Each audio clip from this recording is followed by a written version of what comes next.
छा चयो।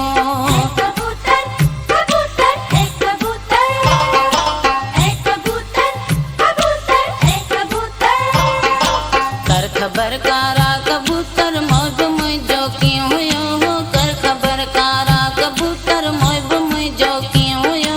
तूं अची हुन पार खां पियो हुन तोखे छा चयो। तूं अची परदेस खां पियो हुन तोखे छा चयो।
कपड़ा हुएस पातल या टहक दई थे खिलियो हो। कारा कपड़ा हुएस पातल या टहक दई थे खिलियो।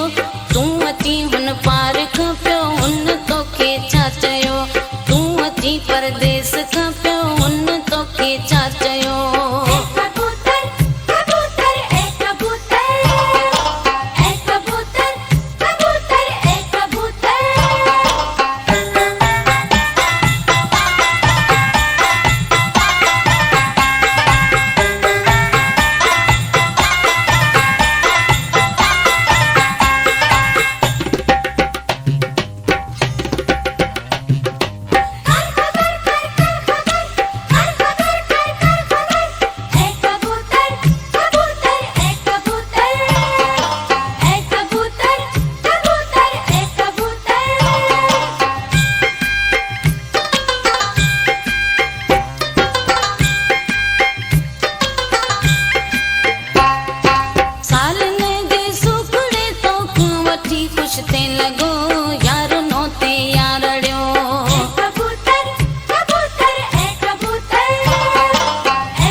परदेस खां पियो हुन तोखे छा चयो।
परदेस खां पियो हुन तोखे छा चयो।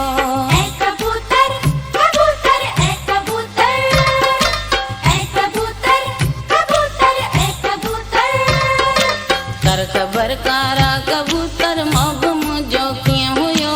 कर खबर कारा कबूतर मौज मुझो